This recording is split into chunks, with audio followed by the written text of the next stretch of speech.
जब GB Pant chief minister थे तो उस जगह पर 500 साल तक मुसलमान नमाजें पढ़े। कांग्रेस के जीबी पंत मुख्यमंत्री थे, रात के अंधेरे में उसमें मूर्तियां रख दी गई। मेरी मस्जिद थी, है और रहेगी। उन्होंने मूर्तियां नहीं निकाले और फिर वहां पे कलेक्टर थे जिनका नाम था नायर साहब मस्जिद बंद करा के वहां पर पूजा शुरू कर दिए और 1950s में नायर साहब जनसंघ के पहले member of parliament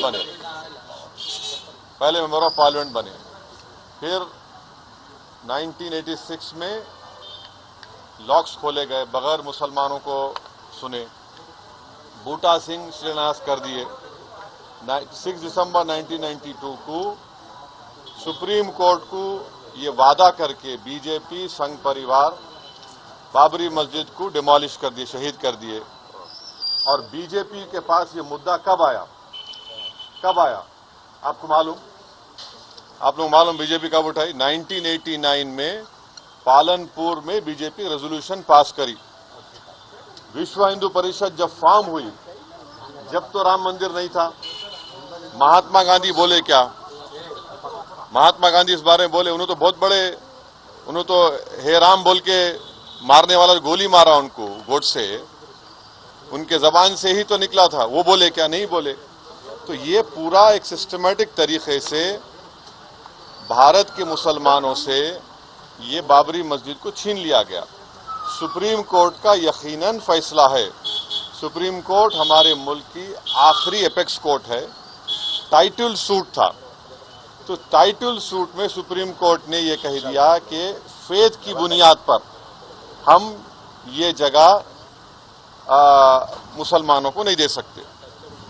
supreme court ये भी कह दिया कि वहां पर मंदिर को तोड़कर मस्जिद नहीं बनाई गई। ये सुप्रीम कोर्ट ने कहा उस जजमेंट में। और मैंने सुप्रीम कोर्ट के जजमेंट आने के बाद ये रिएक्शन आपको मीडिया को दिया था कि एक सुप्रीम कोर्ट के रिटायर्ड चीफ जस्टिस थे, उनका नाम जस्टिस JS वर्मा नाम था। उन्होंने सुप्रीम कोर्ट के बारे में कहा था कि supreme court is supreme but not infallible.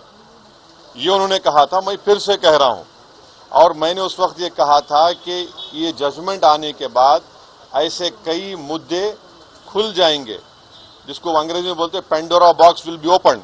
और आज आप देख रहे हैं कि हर जगह पर संघ परिवार जाकर ये बोलता है कि नहीं, यहां पर मस्जिद नहीं थी।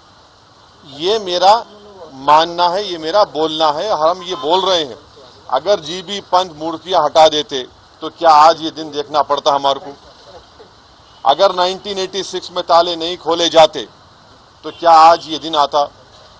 क्या अगर 6 दिसंबर को बाबरी मस्जिद डेमोलिशन नहीं होता तो क्या ये दिन देखना पड़ता? ये सवाल है हमारे, इसका जवाब कोई दे ही नहीं रहा है। और फिर ऊपर से जो अपने आप को सेक्युलर बोलते हैं, वो बोल रहे हैं कि दिल्ली का मुख्यमंत्री और जो अलायंस में है, हम हर ट्यूसडे को सूरजकंड पाठ और हनुमान चालीसा स्कूल में, गवर्नमेंट स्कूल में पढ़ाएंगे। गवर्नमेंट स्कूल का कोई रिलीजन होता है क्या? अभी तो सबका झगड़ा चल रहा है। क्या झगड़ा है ये? झगड़ा क्या है? अगर मोदी नहीं रहते तो हम भी चले जाते। हम उन सब से पूछ रहे कि बताओ, ये जो मैं बातें कर रहा हूं, 3 इंपॉर्टेंट इंसिडेंट्स बोल रहा हूं। जीबी पंत जब चीफ मिनिस्टर थे 1986, 6 दिसंबर 1992, इस पर क्या बोलना है आप लोगों का? बोलो। कोई नहीं बोलता। इसलिए नहीं बोलता क्योंकि सबको मेजॉरिटी कम्युनिटी के वोट्स को हासिल करने का झगड़ा है। और नरेंद्र मोदी ये काम करके मेजॉरिटी वोट्स को कंसोलिडेट करना चाहते हैं और इससे एक पैगाम दे रहे हैं भारत के मुसलमानों के कि आपका भारत की पॉलिटिक्स में आपका क्या मुकाम है।